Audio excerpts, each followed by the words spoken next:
Good morning, New York Mets Nation, and welcome to the Bat Cave. I'm your host, the Bat Fry.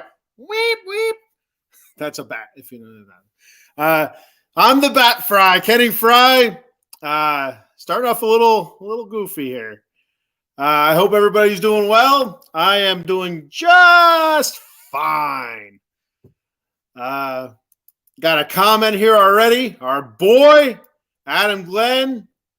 What's up, dude? How you doing, buddy? Adam Glenn, checking in the house. He's just sitting there waiting for me to go live so he can shoot that comment. Appreciate it, Adam. You are the man.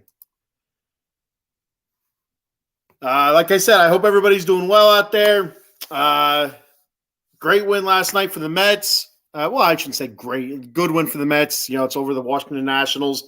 The battle for the basement. 11-5. A lot of nice things though. You know, Quintana again, great outing.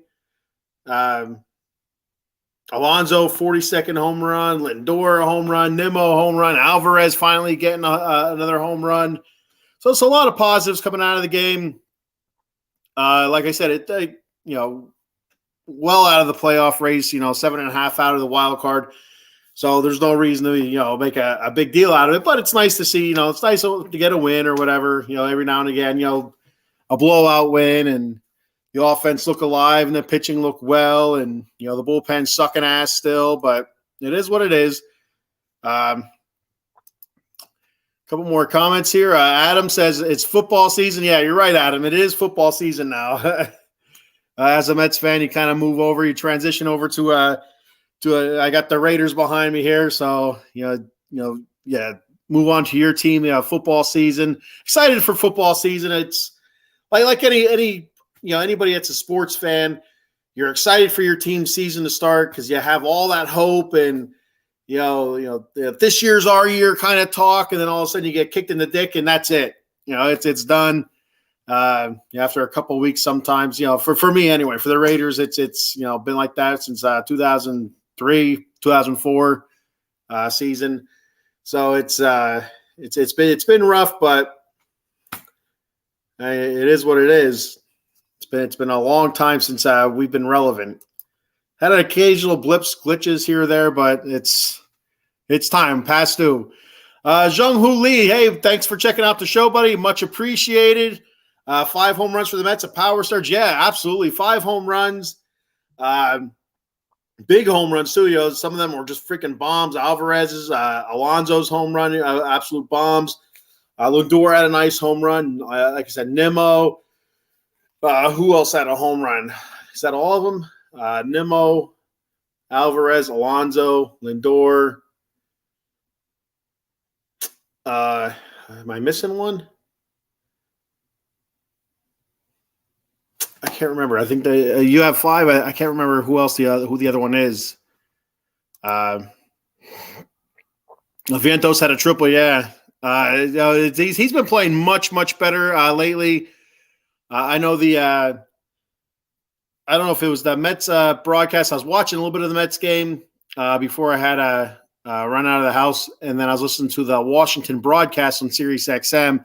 So I'm not sure which announced team mentioned it, but they said since Ronnie Mauricio has been called up, they said Mark Vientos has been playing much better. I mean, it might have been on the Twitter box. I don't know, or the X box. I can't call it the X box. That doesn't. But anyway, but yeah, I did miss. I wasn't able to watch some of the game, but I listened to almost. I either seen or listened to most of the game yesterday. Cowboy Dave in the house. What's going on, buddy? My partner in crime, my PIC, Cowboy Dave on Friday nights, 10:30 p.m. The Atomic Drop podcast for all you WWE wrestling fans. Check us out, 10:30 p.m. Eastern Standard Time, Friday nights. Talking all WWE wrestling and having a lot of fun with it so far. We've been doing it for a couple months now, and it's been a blast so far each and every Friday. Great stuff. Cowboy Dave. You can also check Dave out on Tuesdays last night with Sully, Joe Sullivan on the Extra Innings podcast, talking Major League Baseball, all Major League Baseball. They do a really good job with that, covering everybody, talking all divisions, all teams. It's tough to do. It's especially when you hit like the Athletics or the Royals or the Mets.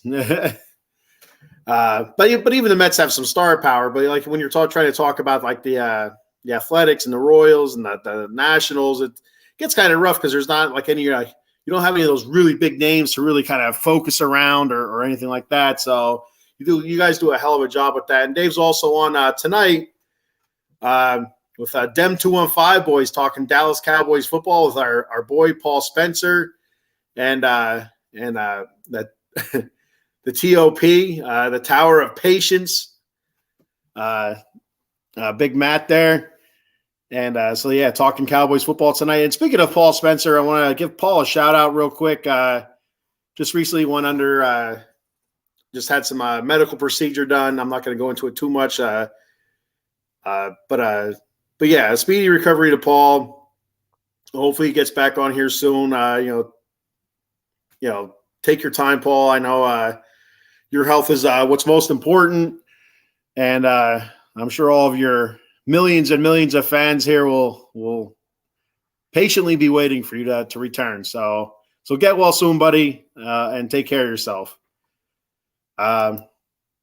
Eileen says, good morning, Eileen. Great to see Eileen again checking in.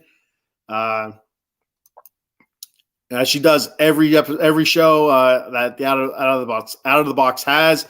All of my shows as well. I love seeing Eileen. She does a great job helping me out. She's like a backstage, one of my backstage personnel people or something. It's like if I can't remember something, she's fact checking it for me, or she's pulling stuff up real quick.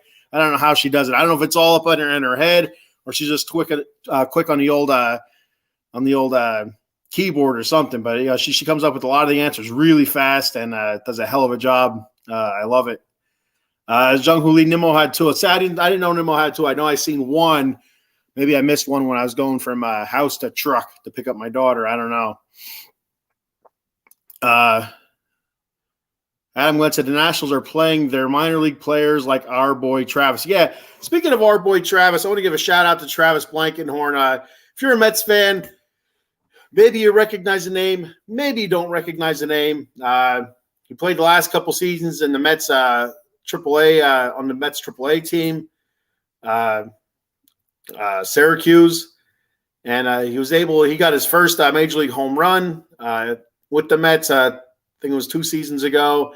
And last year he only got I think it was 3 or 4 at bats in one game. Then they released him or DFA'd him, whatever it was, and I think it was DFA'd if I remember correctly. Then he was picked back up by the Mets. Finished the season in AAA, and then was a free agent, and he signed on with the Washington Nationals.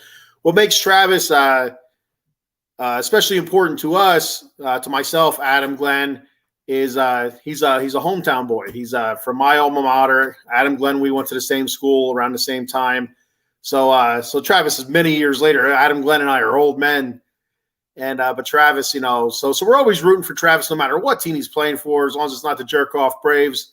And, so it's great to see Travis getting some playing time. I know he had a home run a couple days ago, and it seems like he's hitting the ball really hard. He has a different approach at the plate than he did with the Mets.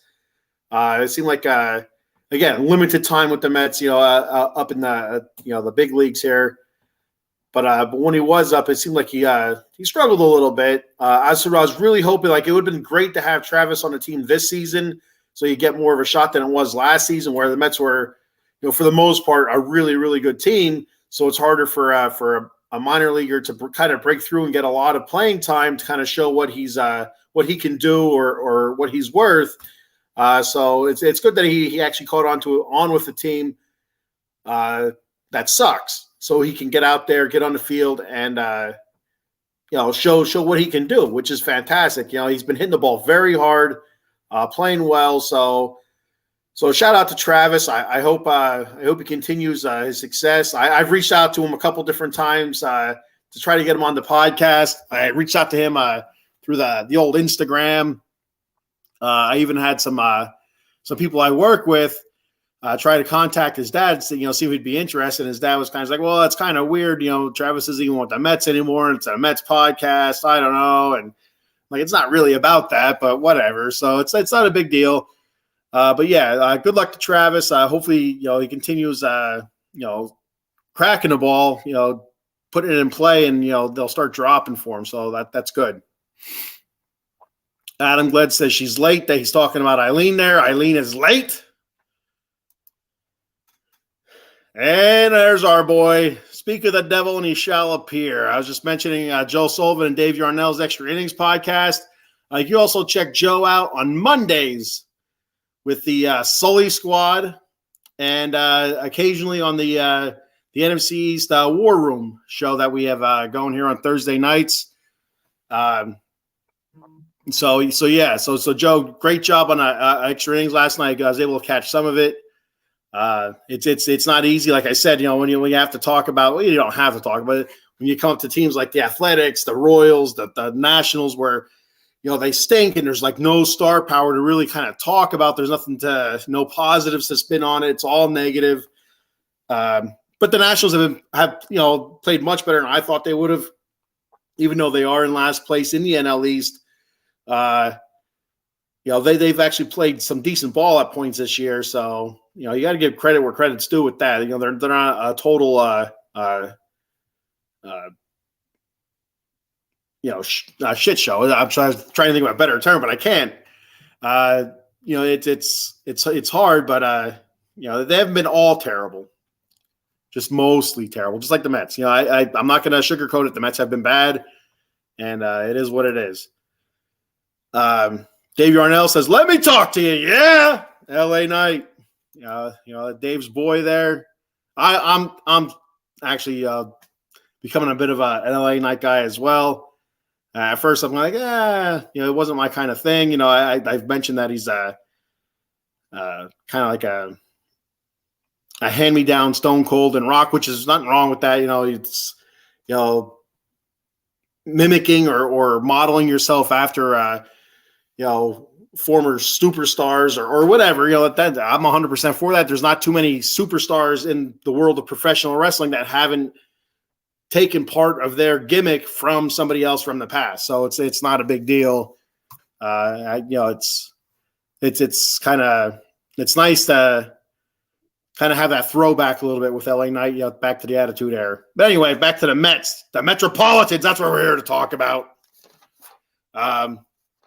Like I said again last night, nice power surge. Quintana, very good game. 7 innings pitched, 1 earned run, and that earned run came in the first inning. And that's one thing where the Mets really struggle this season has been first inning run differential. I don't know what they said. I think it was on the SNY broadcast last night. They were talking about the run differential in the first inning. I think they said the Mets are like a -62 or -64 or something like that, which is absolutely insane. And there's so many games that it just came up where right away if you turn the game on late, they're already down 3-0, 4-0, 5-0. It's just they wouldn't score a run or get a hit till the 4th or 5th inning, and it's like Jesus Christ. By that time they're down 7-0, and that's it. Ball game. Pitcher's out. McGill's out. Cookie Carrasco's out. Peterson out, it's to the garbage that is our bullpen. And it was kind of nice to see you don't get too many games where the Mets are actually they actually win the first inning where they did. They had 4 runs to Washington's 1. So they were able to come out of the gate hot and continue to carry through the game. So that was good. That was nice to see.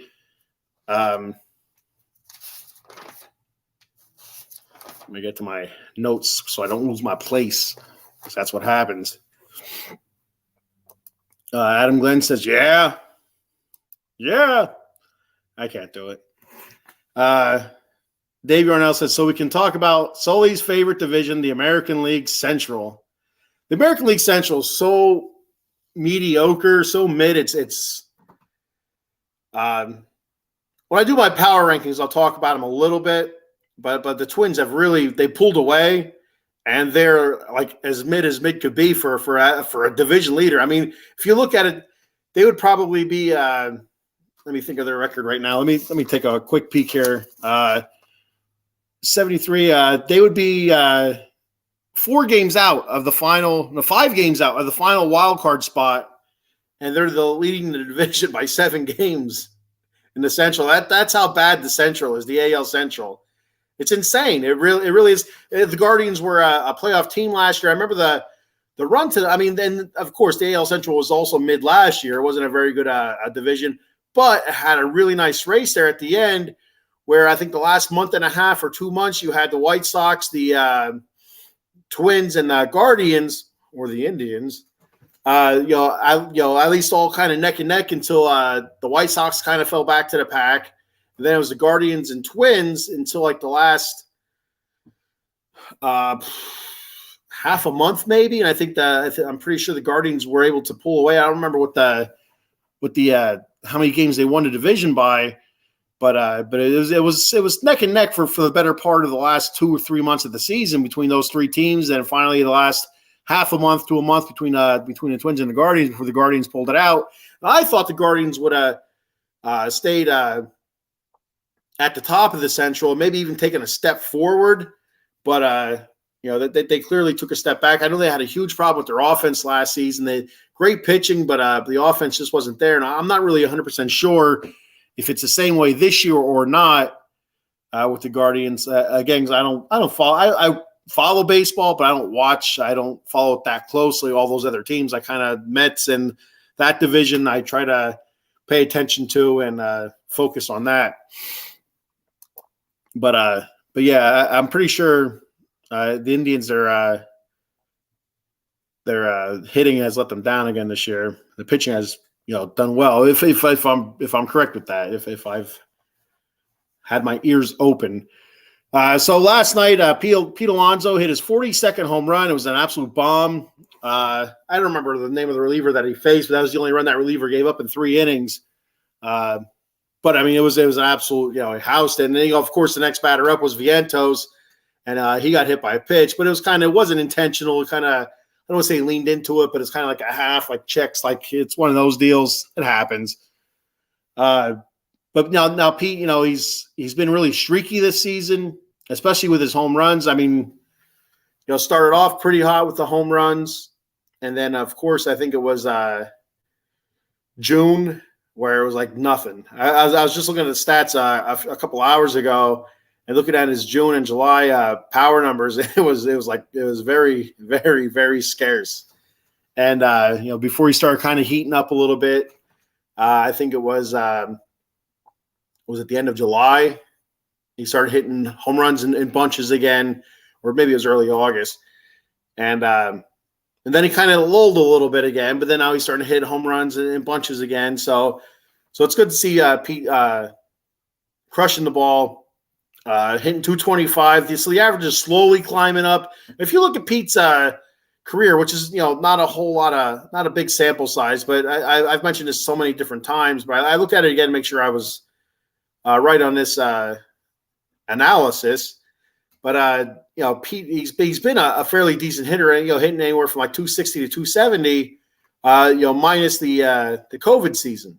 He's hit 270, 261, I think 270, and then now this season, is in the crapper with his average anyway. That's not going to go much above 225. If he hits 230, I'll be surprised, to be honest with you. But that doesn't seem like be a typical Pete Alonso season batting average wise anyway. But the power numbers are still there: 42 home runs, 102 RBI now. He just went over 100 RBI the other day, and I was able to get 2 more last night. So he had a sac fly in the home run. The home run was a solo home run. But now he's only 2 home runs behind the NL leader and the major league leader in home runs. So I think that'd be great for Pete to be like a nice, like there's no division, there's no playoffs to be hunting for. So I think it'd be great for the Mets, for their fan base, for the team's morale, for stuff like this to happen for them. For if Pete's able to win a batting title, Francisco Lindor is able to win a Gold Glove or get that 30-30, 30 home runs, 30 stolen bases, which I'll talk about in a couple minutes. If he's able to get stuff like that, if these guys are able to do stuff like that, it's a nice morale boost, like I said, for the fan base and also for the team as a whole. When their guys reach, I don't want to say milestones, but win things. It kind of like, hey, you know what? We just had a bad season. We really don't suck. It's a bad season, and so it's nice to see. Right now he's sitting currently third. Matt Olson from the Jerk Off Braves has 44, and future Met Shohei Ohtani has 44 as well. So he's right there. He's absolutely he could do this. Tonight he could absolutely hit 2 home runs tonight against this Washington pitching. But unless he goes on to another cold streak, he still has the rest of the month to do it. OPS sitting at 855. That's 17th in the big league. So that's really nice there. Second in RBI at 102. So the power numbers are there. The average is not. Got to get that back up next season. So which leads me to Francisco Lindor. And I was thinking about this before when I was looking at Francisco Lindor's numbers. He's played so well this season, minus the beginning, kind of where he kind of started off really, really slow batting average wise. And like I've mentioned on here so many different times about how I put too much stock earlier.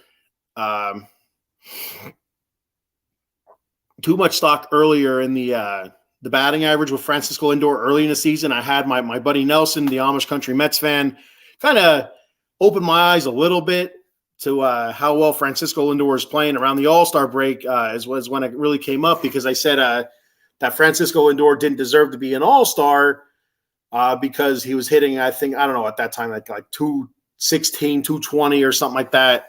He wasn't hitting, average-wise, all that well. But you look at all of his other numbers, the power numbers were there. The power numbers were good. He was knocking runs in, playing fantastic defense, OPS, all that good stuff, all there, at the tops of the leagues. It was just the batting average. Now, so far the rest of the season, if you look at every month, Francisco Lindor, every single month, his batting average has consistently got better and better and better. To whereas it's peaked so far in August, this past month of August, he had ended up with a 305 average, I think it was, through August, which is fantastic. And then I think it was July, he ended up hitting 270 something, and then before that in June, I think it was like 266 or so. So it's like each month it got better, and I really think that if he didn't have that slow start, and if the Mets were actually a contender, they don't have to be winning the division. But if, huge ifs, if they would have been a contender this season, if the team would have played well, if he would have started off just a little bit better, I really do believe he'd be in the talks for MVP this year. That's how well Francisco Lindor has played. Now, if I were to go back and look at what my prediction was for Francisco Lindor, because if you remember, if you follow the show or not, I'm not sure. But if you watched, all the way back to February, I think I started in January, February, or March, where I broke down every position for the NL East. When I did the shortstops, I said Francisco Lindor was going to hit like close to 300, and he was going to have, I think I said between 25, 30 home runs. He was going to have over 100 RBI, and he was my dark horse MVP candidate. I mean, he's in line with all that except for the batting average. And like I said, by the end of the season, I could really see him, hitting probably close to 270, which is absolutely amazing from where he was earlier in the season. So I mean, you really got to give Francisco Lindor a ton of credit. Outstanding defense. Like they're talking about him, potentially having a really good shot at getting the Gold Glove this year. Last night on SNY. I mean, you could say that's a homer thing or whatever, but those guys are usually pretty straight up when it comes to stuff like that. They usually don't blow smoke up the skirt. So I really like the season that Francisco Lindor has had. Just early on, really bit him in the ass with the average part of it, but everything else is there. Is absolutely Right now he's hitting 250 with 26 dingers, 82 RBI, 796 OPS, 25 stolen base. Like I mentioned before, he, just missing that 30-30 club threshold. He should get it. I could see him getting a couple more home runs to get the 30 home runs and, 5 more stolen bases, just to get that 30-30. So, yeah. Like I said, in August, he hit 305 in August with an 818 OPS. Absolutely awesome. Excuse me. So I'm going to go ahead and hit up a couple more comments here. Eileen says Shane Bieber was a stud for the Guardians. Has he been a stud this year? I don't know. Like I said, I haven't really followed him that much. I feel like he's pitched well this year, but I'm not. I could be way off. Lindor starting to hit better when his new daughter was born. Yeah, then that's something that Nelson, the Amish Country Mets fan, he talked about that back in July. He said, once his daughter was born, he was killing it. Now, after the All-Star break, he went a little bit cold. If you remember right, Zhang-Hu Lee, he did go a little bit cold, but snapped out of it right away. Which was has been awesome. I mean, like if you look at the Mets stats, individual stats, Nimmo started off like a bat out of hell, hitting well over 300, like 330 or something like that. Greatest move ever was re-signing Nimmo. Blah blah blah blah. Now he's all the way down into the low 260s. He's been passed out by Jeff McNeil, I believe. I think he'll be passed out by Lindor as well. I mean, that's who Nimmo is, though. Nimmo's not a 300 hitter. He's a 260, 270 hitter that gets on base, through walks and stuff like that. So, even though Nimmo, I believe, does have over 20 home runs as well. I think he's 22, 23 now or something like that. I could be wrong with that. Zhang-Hu Lee saying the Mets are 25th in batting average. I believe it. I absolutely believe it. It's like, and it was mostly the first three months of the season, which are huge. April, May, June are huge months. But it's been so inconsistent where you have a game like last night, the Mets win 11-5, great hitting, lots of power, but then tomorrow they'll lose 1-0, 2-0, and then the next day they'll lose 3-1. I mean, that's how it's been all season with the Mets. They'll have a great game offensively, then the next 2 or 3 games, nothing. Not even a chirp. And then the next game or two they'll have like a mid-offensive game, but then the pitching will stink and they'll get blown out. So it's been like that all season. And it's really frustrating because you especially early in the season when the Mets still had a chance to make playoffs, you're like, oh, they're snapping out of it, but nothing. So Dave Yarnell says, I heard Diaz might come back before season ends. See, I don't know. I keep seeing reports on that. I mean, I don't know if I'd want that, but because it's so soon to tear what he tore, what was his patella tendon and stuff like that. I mean, it's such a major surgery, and I mean, kudos to him with his work ethic and stuff, and strengthening in the Mets, medical staff or rehab staff, whatever you want to call it, to get him back to where there's even a possibility of it. It's absolutely insane. But I don't know if I'd want to see that. I'd be so nervous that he get out there, get like 6 or 7 pitches into it, and plants funny or a ball's hit back at him. He go like plants to make a play on it, or he's running the first base to make a play, and all of a sudden it buckles or gives out. I'd hate to see something like that, and to set him back. But you know what? It'd be amazing to see. Absolutely amazing to come back from that injury, which kind of like, was the Mets season in a nutshell there. You start off all excited, and then all of a sudden you're laying on the ground crying. So, excuse me. Let me get a sip of my iced tea here from my dugout mug. I got a couple more comments here.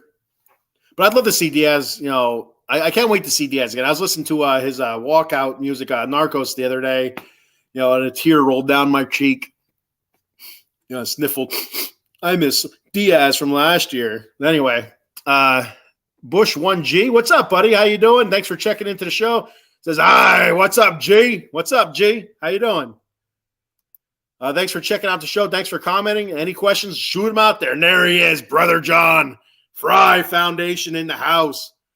The Athletics stink. The Mets stink too, but how you doing, buddy? Hopefully you're not working too hard. I guess I'm assuming you're on break. So what are your thoughts on the Oakland A's, John, moving to Las Vegas? Do you think they'll turn it around once they get to Las Vegas? I think I know you've seen this before. I think you've probably seen when I talked about this before. That the Oakland A's pulled the movie Major League on the city of Oakland there. Lose to get the hell out of there. And it worked. In the movie Major League, it didn't work, but here it worked. Because, if you look at the A's history over the last, 10, 15, 20 years, wherever you want to look at, they're not a bad team. They're usually a decent organization that's either in the playoff hunt or makes the playoffs. And, an occasional clunker here or there, but to have back-to-back seasons the way they had them seems kind of suspicious to me. Kind of like sold every piece off or whatever, and they just stink. But I believe they'll turn it around. It'll take a season or two, but they'll turn it around just in time to debut the new stadium in Las Vegas and get the fans' asses in the seats, because that's what's going to make the money back. Cowboy Dave saying, I still believe in Diaz. Didn't get injured, the Mets would not be fourth in the division. I don't know. So it's tough to say, really. Diaz was the closer. There was many times last season where he'd pitch 2 innings, and Ben will do a great job at it. But the bullpen was so bad this year. The offense was so up and down. The starting pitching was kind of up and down as well. Like, I just don't know that a closer is the reason why.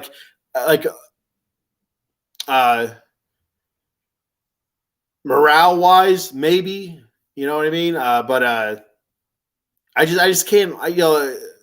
It's hard to say that the closer is the reason why the Mets are where they are right now, just because there's so many different pieces. Like, I would say I'd agree with you if they blew so many saves this season because Diaz wasn't there. But that's not the case. There's so many times that they got their asses beat that there was no chance to blow a save, that the bullpen was that bad. I mean, but when David Robertson was there, when there was a save opportunity that he was able to get, he did well with that. And Brooks Raleigh and at some points Adam Ottavino, but he's had a really off season this year. So it's hard to say that it's because of Diaz, but it really feels that way, to be honest, because like I said, that's kind of how the Mets season was, kind of still celebrating from last season. Like, hey, we had a good year. We kind of blew it at the end, but you know what? We spent all this money coming in, let's get back there. And this time we'll right the wrongs from last season. And then we blow our knee out. So it's, you hate, it's hard to say that, with the closer being the reason why, but yeah, it certainly feels that way. I don't know if it was like an emotional catalyst for the Mets or, but it's I don't know, because he's out there in the bullpen, hanging out. He's not like he's in the dugout or anything. I don't know. It's tough to say. Jung Hoo Lee says, Kenny, best jersey tone, Alvarez or Mauricio Mets jersey? All right. So I got a Howard Johnson jersey behind me, a Hojo jersey. I love jerseys. I don't have many jerseys. I don't have any authentic jerseys. They're very expensive. I do have, my wife did buy me a replica Pete Alonso jersey, which I was over the moon about. For my birthday, I was absolutely over the moon about it. I only bring it out on special occasions. It's in the closet hanging up. Like, you know what? I can't mess this jersey up. I don't want to get anything on it. I'm afraid I'm going to break a button. This Howard Johnson jersey is actually an Amazon. I don't want to say knockoff. It's not a knockoff, but it's a really cheap jersey. I think it cost me like $50. it's just, but if I had the money to buy an authentic jersey, a real authentic jersey, and my only two choices were Alvarez or Mauricio, I would probably go Alvarez. And the reason being is I like the catchers. I'm a catcher guy. I caught when I played baseball. And again, I'm just not like I was anything special. I wasn't. But, my daughter's a catcher. I love the catching position, all the thought that goes behind it, the toughness that goes into it. And so it'd probably be Alvarez for me. And I like his excitement. But you can't go wrong with either one of those. I think both of those guys are in the Mets' long-term plan. I really feel like I've said this so many different times on here. I don't know if anybody ever really listens to it, but I feel like Ronnie Mauricio is kind of he reminds me of Alfonso Soriano when he was coming up with the Yankees, just like a game changer, a game breaker, and I really feel that that's what Mauricio can be for the Mets next season. So I don't think you can go wrong with either one of those. But if you said between like between Beatty and Vientos, those ones I'd worry about. I said so many different times that I could see Vientos being traded, but the way Beatty has played, and it's kind of like I couldn't see the Mets trading Vientos and Beatty, but I think one of those guys could get traded. But I think Alvarez and Mauricio are in the Mets' long-term plan. So I think it'd be safe to get either one of those. But like I said, for me, it'd be Alvarez. I believe Mets starters going 4 innings really hurt the Mets. Absolutely. Absolutely. So many different times I've talked about it on here where our starters can't get past the 5th inning.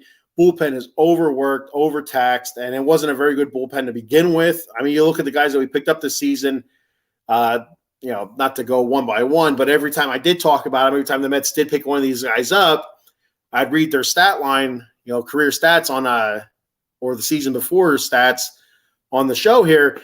And it's kind of like a head scratcher. It's like, why in the hell they picked this guy up? There's so many different times. I'm just like, what the hell are they doing? Why this guy? Like, I get having a lot of arms for the bullpen is essential, but there was a lot of head scratchers this year. But our starting pitching did not help them out at all. I mean, it was really, really tough. And now you look at guys like like Senga and Quintana consistently going 6-7 innings.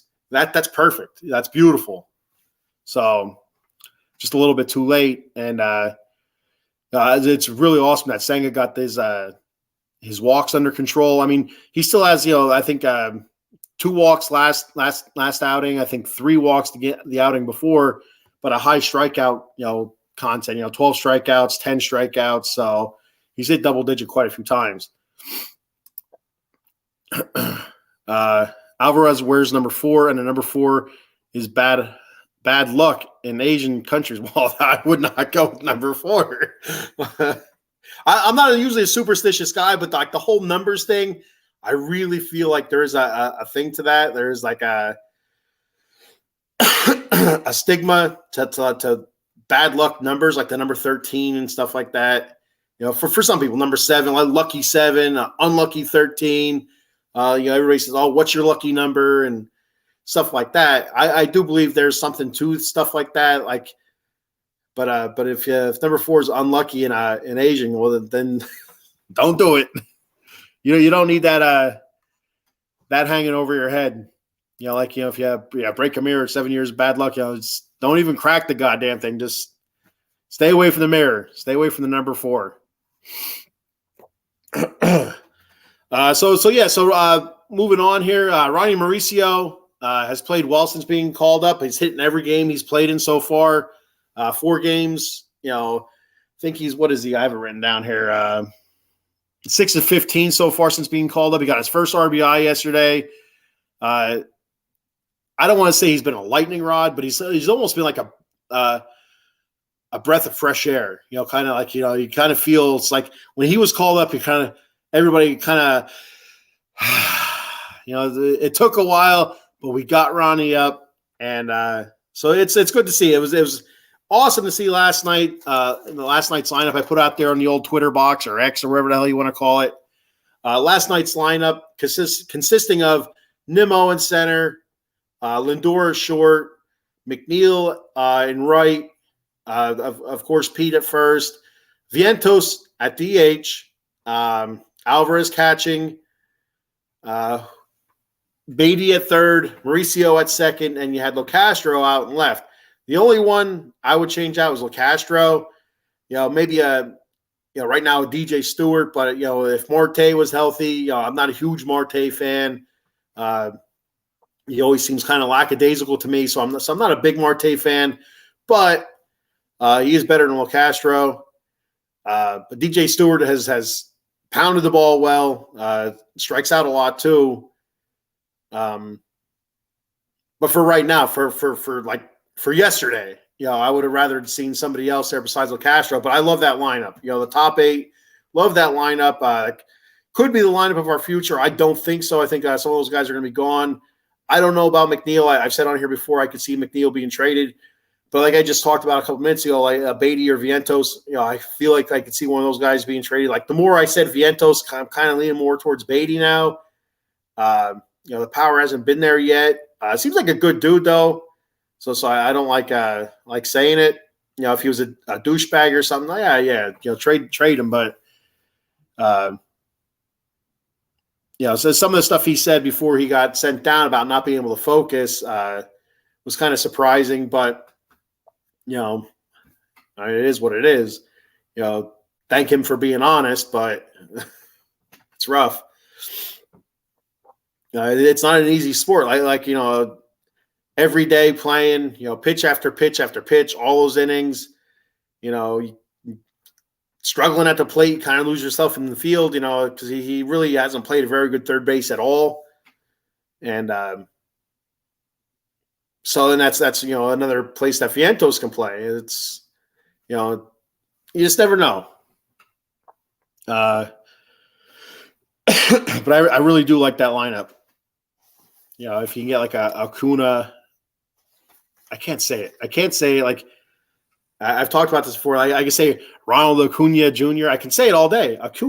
Ronald Acuna Jr. But when it comes to the Acuna brother that we got, I can't say it. I just can't say it. Acuna. I struggle. I don't know what it is. So before I move on, I'm going to go ahead and do a sponsor read here. I hit it up here. Monkey Colt Coffee. Love me some Monkey Colt Coffee. I have a couple bags coming in the mail here very soon. I should be here any day now. And where did I get those bags of coffee? At monkeycoltcoffee.com, of course. And I also did use the promo code OOTB Sports for my 10% off.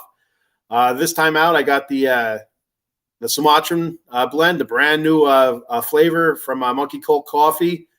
I got the Sumatran blend, and I also got the toasted coconut. I love the toasted coconut. I know it says toasted almond there, but it's not toasted almond. It's toasted coconut. Even though toasted coconut rum, actually, it's toasted coconut rum. Toasted almond does sound pretty good. Toasted almond rum or something. That'd be awesome. But it's toasted coconut rum, which is my favorite. But also the chocolate chip, the bourbon chocolate chip infused coffee, absolutely fantastic. I like that more as a cold brew than I do as a hot coffee. I can taste the chocolate chip a little bit more. I feel like as a cold brew.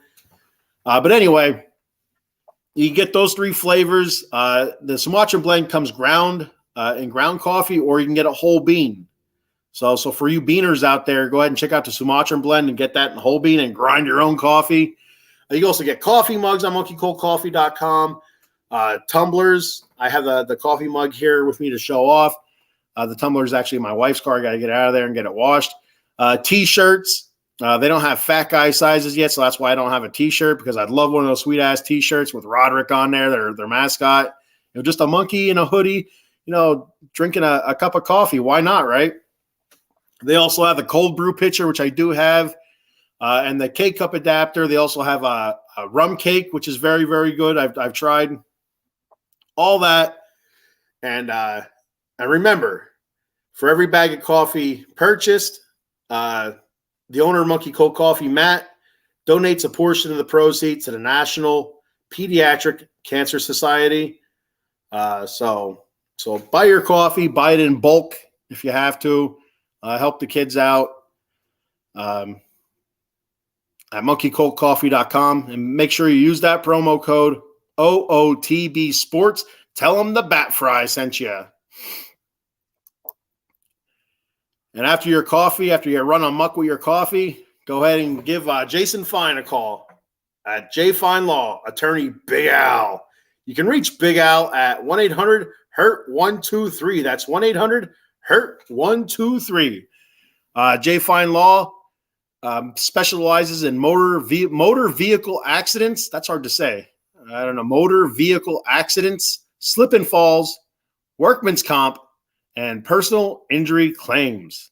They have 3 convenient office locations throughout Pennsylvania and the Garden State of New Jersey.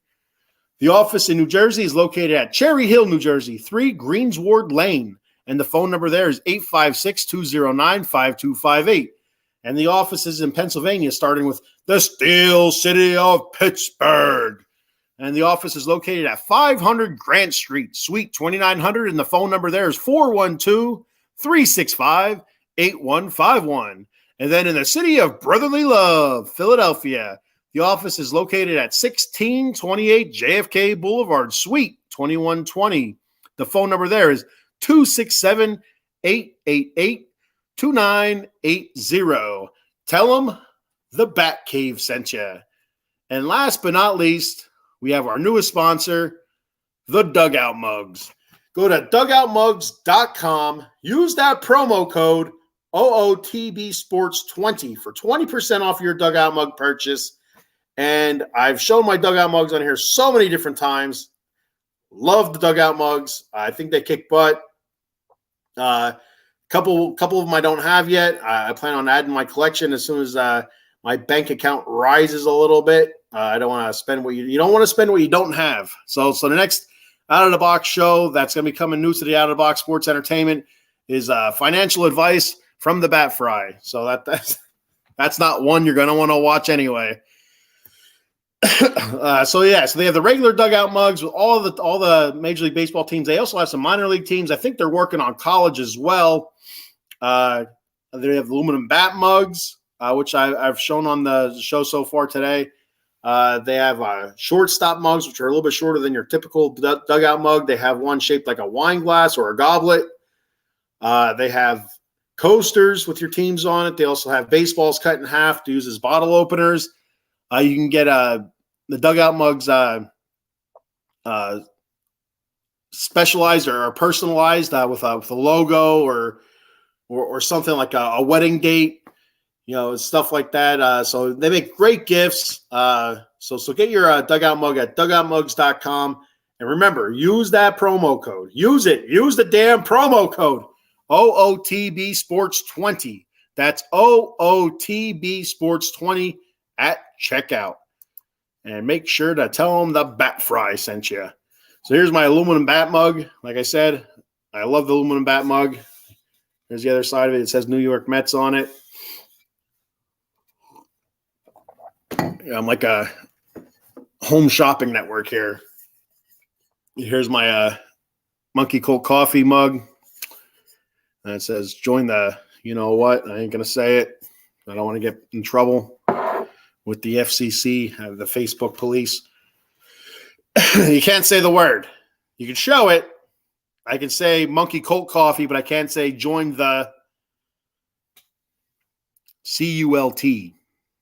I ain't saying it. You're not going to get me to say it. I won't do it. All right. So moving on. Like I said about Ronnie Mauricio, great job, Ronnie Mauricio, since he's been called up, playing fantastic. Kodai Senga, last couple outings, so far this season, he's 10-7, 3.08 ERA. Creeping, inching very, very slowly to getting under 3, which is fantastic. 176 strikeouts, getting closer to that 200 strikeout plateau. So that's going to be a lot of fun to watch. Again, all these milestone type things, great for the Mets. It's been a crappy season, but seeing this stuff accomplished is great for them as a team. So last time out against Seattle, the Mets won 2-1. He won 7 innings pitched, 3 hits, or is that, I can't see it. 5 hits, 1 earned run, 12 Ks, 2 walks. Great job. Then game before against the Angels, they were able to take 2 out of 3 against the Seattle Mariners, which is, as hot as Seattle was coming in, the Mets really cooled them off. Against the Angels, they, when he pitched before that, they lost 3-1, 6 2/3, 4 hits, 2 earned runs, 10 strikeouts. Another, really, really good, good outing for Kodai Senga. Hopefully we can get Yoshinobu Yamamoto in here. From everything I've been reading, he's a great pitcher. So, hopefully the Mets go hard after him. I think it said he was 27. I think I read. Jose Quintana has pitched outstanding all season. He has had 1 clunker that's against the Braves, and the Braves are so good that he kind of let it go. He's like, you know what? It is what it is.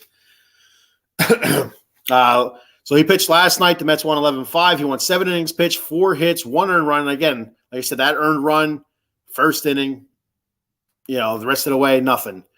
And the outing before that, it was a 2-1 loss. He won I don't know. I don't have it written down. I'm sorry. I think he went 6 innings. Yeah, he went 6 innings, 3 hits, no earned runs. Again, great job for by Jose Quintana, who's been such a surprise.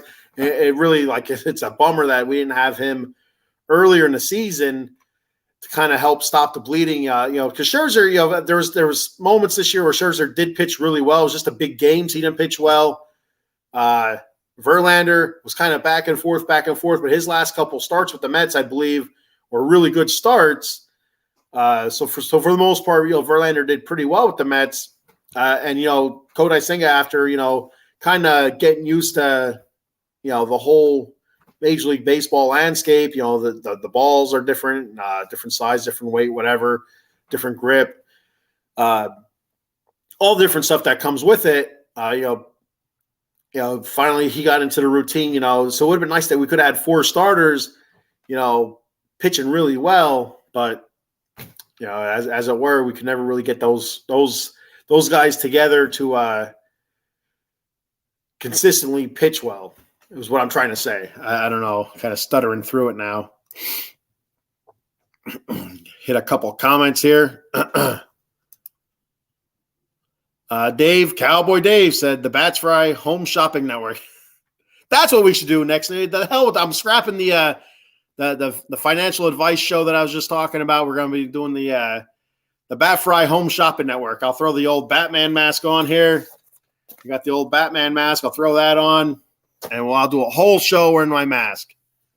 Selling crap. Selling whatever I got here around the house. I got all sorts of stuff. I'll be like, hey, how about a popcorn tin? It's empty. $9.99. 3 installments of $3.33. Yeah, there we go. Excuse me. Yeah. There we go. Eileen says, is Quintana on a 1-year deal or 2? I believe the Mets have him next year as well. I believe it's a 2 or 3 years. They do have him next year. Let me look it up real quick. I know it's definitely 2 years, but for some reason I feel like it's a third. Jose contract. There we go. See, that's how it's done. Yeah, it's 2 years. 2 years, $26 million with the Mets. An annual salary of 13. Yeah. So yeah, they have him again next year, which is great. They shouldn't explore releasing or doing any or trading him at all. Keep him. He was the biggest question mark I had coming in on the pitching staff. I didn't know what to expect from him because if you look at his career, there was nothing that really stood out. He had an okay season last year with St. Louis, and then St. Louis is a really good team last year. They really were, and so it's like what does that mean? Does that mean he's a good pitcher, and or does it just mean that he's been blessed to be on a really good team? He was my biggest question mark, and he's really he's done a hell of a job since coming off the injured list, and it's just a bummer that he wasn't able to start the season on time. To see kind of where he was able to go with this, it's really impressive because he's I think like 36, 37 years old, so he's up there in age. So who knows how many years he has left in him. So that's all I really have on the Mets. I'm going to get to my power rankings here in a minute. So real quick off the subject of baseball here. I don't know how many people are left watching this, but got a quick question for you. So for those of you that's seen the Justice League, I'm a Batman fan. This is the Bat Cave, as you can see. Excuse me. The movie The Justice League. So they re-released the Justice League as Zack Snyder, the Snyder Cut, Zack Snyder's Justice League, which was the original vision of the Justice League by Zack Snyder before he took a leave of absence. And I don't know if he was fired or quit. I think he stepped away from it. And then it was basically redone by who the hell came in and did it? Was it Joss Whedon? I don't know who it was. It doesn't matter. It doesn't matter who it was. But so if you ever watch the Zack Snyder, the Snyder Cut of the Justice League, which is fantastic, blows the other Justice League out of the water. Absolutely, it's 4 hours of beauty. I believe. I think it's a fantastic movie. Agree with me or not? But anyway, I'm stretching this out here. But so the one part of the movie I was kind of giggling because I was just watching it before I started the show. I threw it on the TV there, and I was watching it on my the Max app. And so the one part near the beginning of the movie, after Superman, I don't know if everybody, I don't want to spoiler alert. There you go. After Superman was killed at the end of Batman Superman, that's how the movie, The Justice League, starts. Zack Snyder's Justice League is Superman being killed, letting out a sonic scream, wakes up the mother boxes. So it goes to Themyscira, which is where the Wonder Woman is from, and the Amazons. And so it goes, to that. Goes to this like this vault type building, and it goes inside the building, and there's the one mother box that the Amazons are protecting, and inside, there's all these Amazon warriors surrounding it, watching it, kind of guarding it, waiting for it to wake up, in case something does happen with it, does wake up. And so my thought was, it was thousands of years. Between when the mother boxes were captured by I don't want to say humans because they're not all humans, by the Amazons, by the Atlanteans, and by humans, and they separated them and stuff like that. So the Amazons have been protecting their box for I think it's thousands or hundreds of years, whatever it is. It's a long time. So I have to wonder. You have to assume that they're always switching the guards out. Like it's just like a regular job. Punch the clock, the next shift comes in, whatever. How boring do you think that has to be? Like every day you come in, it's like, oh, I got to do this again. You walk in there, you stand there on guard for so many hours. I don't know if they run a 12-hour shift, an 8-hour shift, 4 10s. I don't know what they're doing. But I assume they do it in shifts. Like how that has to be a long-ass shift sitting there just waiting for that box to kind of, do something or hoping it doesn't do anything. You're kind of standing there after doing this for so many years. You're standing there with your little spear, your little bow and arrow in your hand, and all of a sudden the thing starts shaking and, cracks and, light shoots out of it. You're like, what the hell? Then you got to go on guard. Now, you haven't been stretched. You haven't been warming up for it or nothing like that. You knew it could happen one day, but you're like, after doing that for 20 years, like there ain't no way this thing's going to wake up while I'm alive. Hundreds of years yet before that thing wakes up or before something happens. You're just not ready for it. I mean, then they have to battle of the parademons and Steppenwolf. But anyway, I just thought that'd be kind of a sucky ass job if I was one of those Amazon guards that had to watch that stupid ass mother box for so many years. I was like, hey, I ain't gonna do nothing. Then finally one day it does do something, like, oh shit, I haven't stretched, I haven't, I didn't have a Powerade or nothing today, or a protein bar or nothing, to get me through this. But anyway, that's just a thought I had. I wanted to get that out there in the back cave and see what you guys thought, if that'd be a sucky ass job or not, if you even seen the movie or not. If you haven't, I recommend it. It's 4 hours long, but it's worth it. Anyway, my power rankings, the back cave power rankings. Oh yeah, I snorted. Hang on. So the back cave power rankings, we had a couple little changes. It's getting harder and harder to do. Like I said earlier in the show, I don't watch all these teams play. I kind of go by feel, by how they've been doing last 10, where they're at in the standings.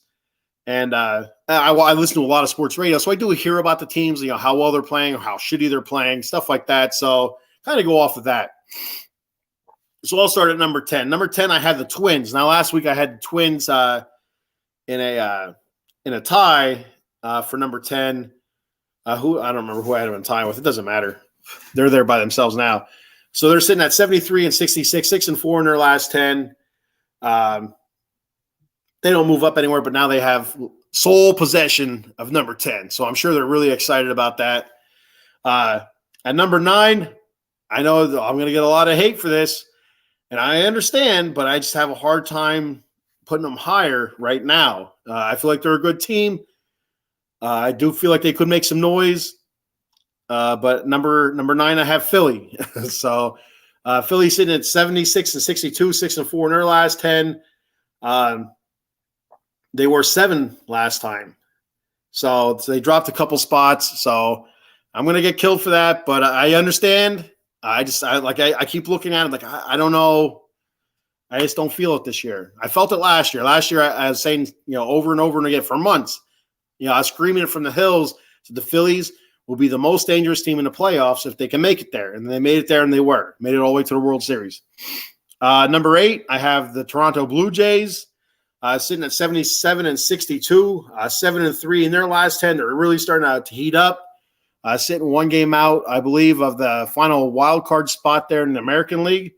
So right now they're on the outside looking in, but the way that the Rangers are playing, Toronto could easily creep in there. They were ranked 7th last time. Number 7, I have Seattle at 77 and 61. And there's another team. They had Seattle, they're lumped in with the Rangers there. Seattle was playing really, really well. And so that's how they actually got to this, to be in the playoff spot.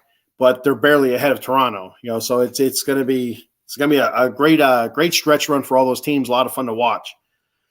So Seattle's 5-5 in their last 10, lost 3 in a row.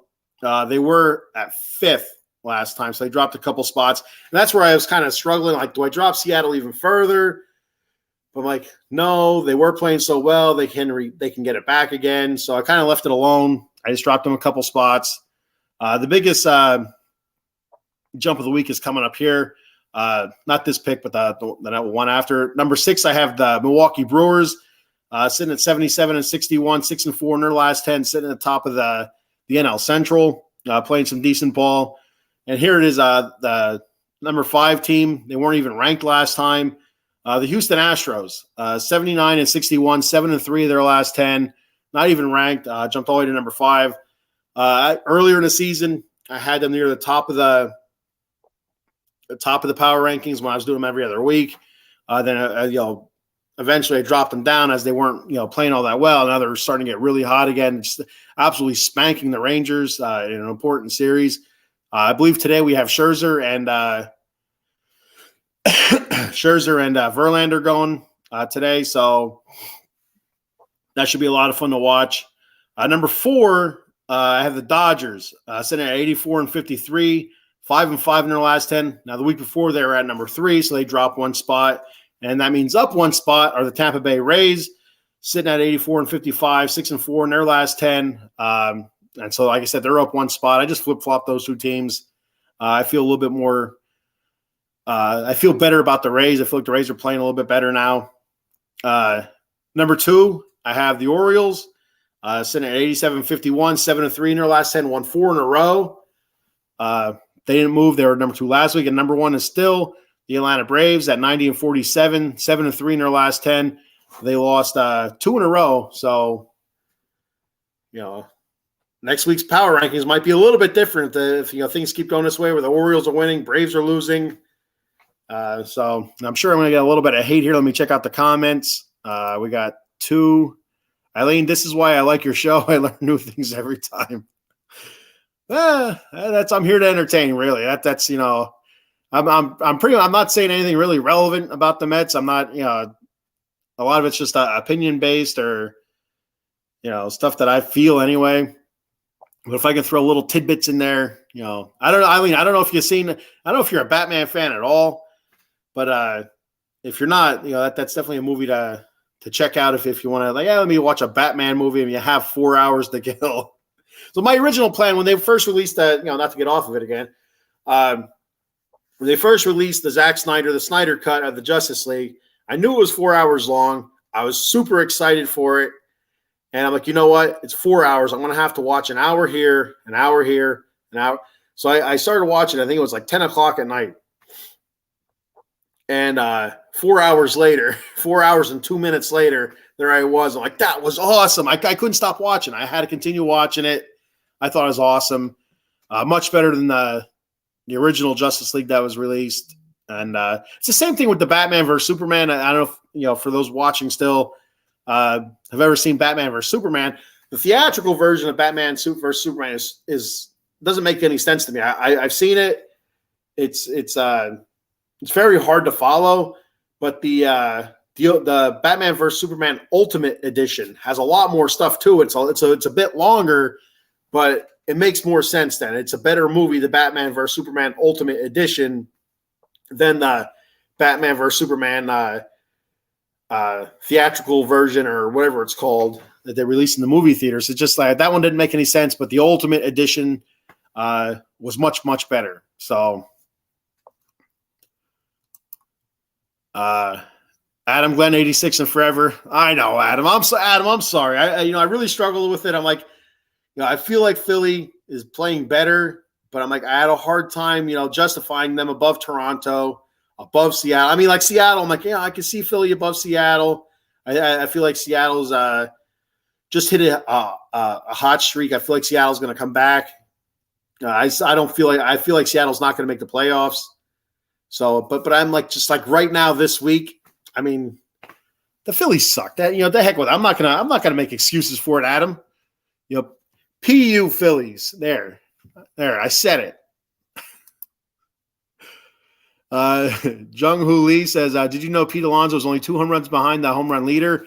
Otani is hurt with abdominal muscle strain, and Olsen only hit 1 home run in 15 games. Yeah, I talked about it a little bit earlier. And I said, I feel like this is important for the team. Alonso getting the home run crown, or at least, chasing the home run lead. And Francisco Lindor going for the 30 for 30 club, 30 home runs, 30 stolen bases. Kodai Senga, going for 200 strikeouts. I feel like that's important for the team. I said earlier, because it gives them something to strive for, goals to pull for, something like something positive to happen in such a negative season. I think that'd be good for the team to kind of end the season on.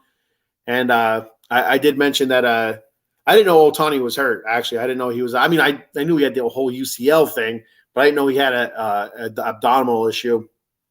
But I do know Olsen was kind of, because Olsen seemed like he was going to take off with it. He's kind of come back to the pack a little bit, but Pete can get just as hot as anybody with the home runs, and he can knock 8-9 out in a 15-20 game span. So he's and that's about what we have left. So so it's gonna be a lot of fun watching that home run race, going down to the wire. So it'd be nice for Pete Alonso kind of pass that jerk off brave Matt Olson. Adam Glenn says you suck, fey ass. I don't know what fey ass is, so I'm not gonna speculate as to what fey ass means. He means fat ass. That's what he's calling me, a fat ass. Adam, I'm telling you, I'm gonna see you at one of these soccer games, buddy. And it's a deep fryer for you. There he is. If guys weren't able to check in the beginning of my show, I gave a shout out to Paul, who's healing up from some issues here. I didn't really go into it too much because I didn't want HIPAA coming after me. HIPAA. No, I didn't want to say anything incorrect. Like Paul's in getting a sex change operation. I didn't want to say nothing like that, even though I just did. Paul says, "Good morning, Ken. All looks good to come home today. That's awesome. Just finished brain MRI, just waiting on results from neurosurgeon."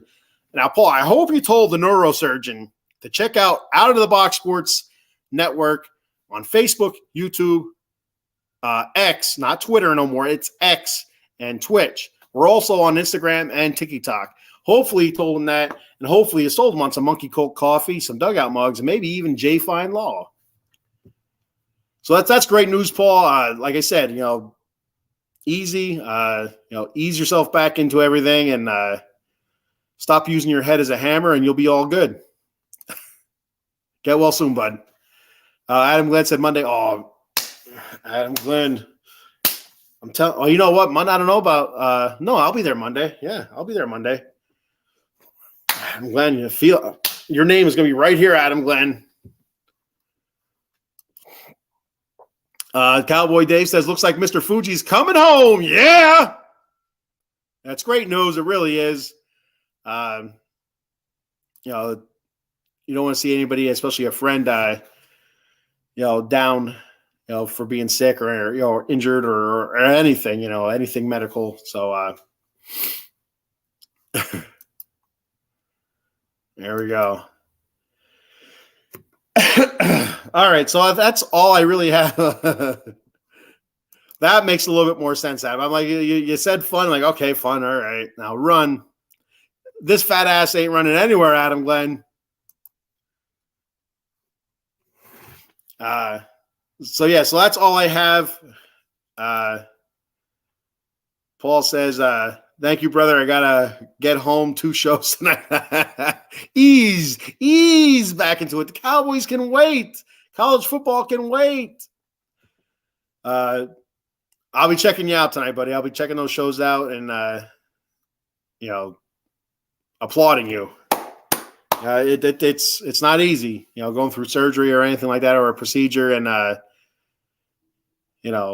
being yourself afterwards. So if you're able to get on tonight, I'll be checking it out and supporting you. So let me run through the show schedule here, because as Paul said, he's on tonight. So let me 2 shows tonight. So let me go ahead and go through it and tell you what Paul's going to be on. So Mondays, for all you gamers out there, I don't know if our boy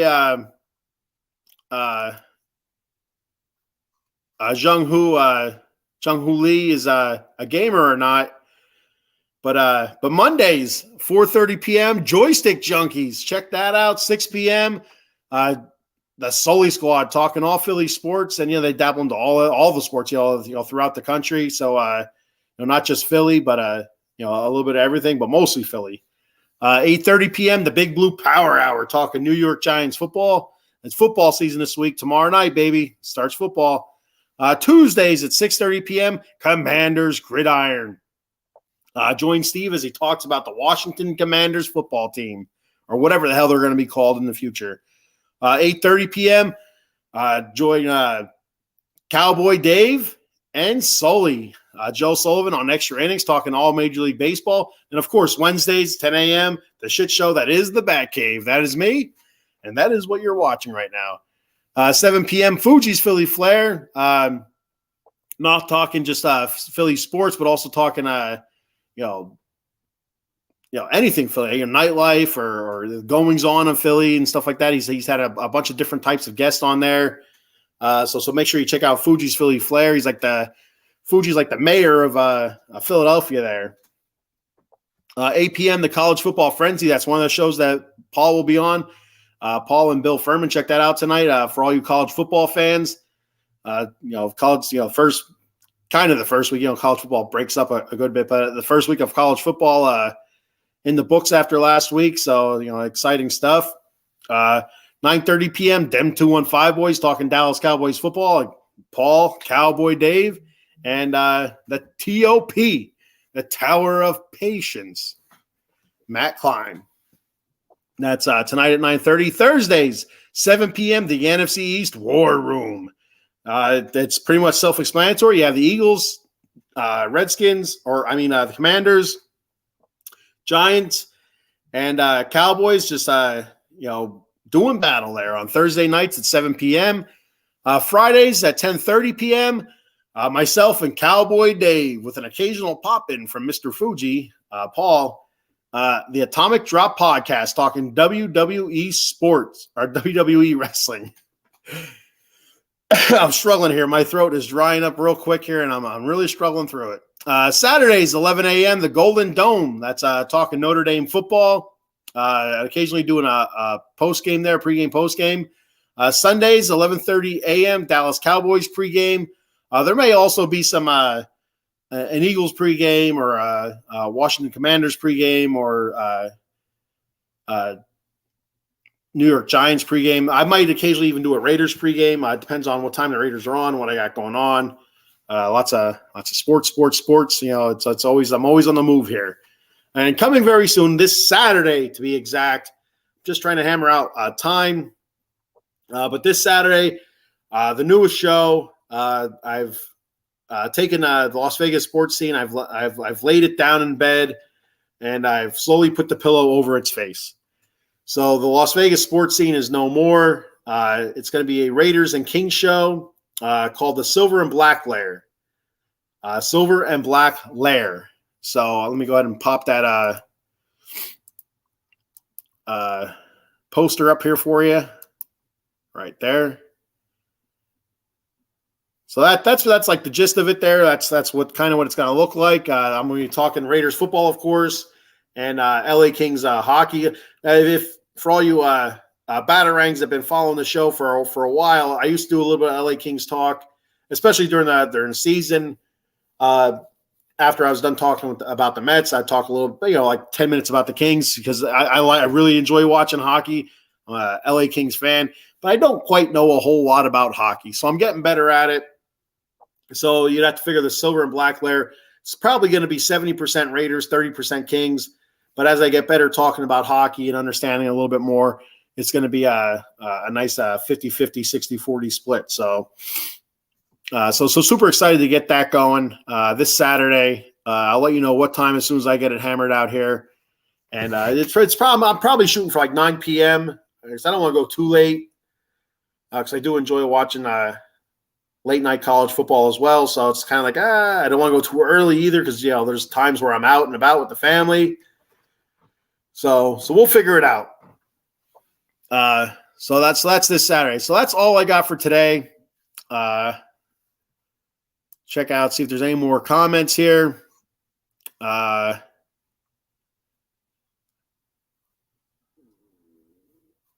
we got a couple comments here. We got Paul Spencer saying, I have some great videos for Atomic Drop. The plan was not able to execute, but we were so close to the ring. I was right. Oh, okay. So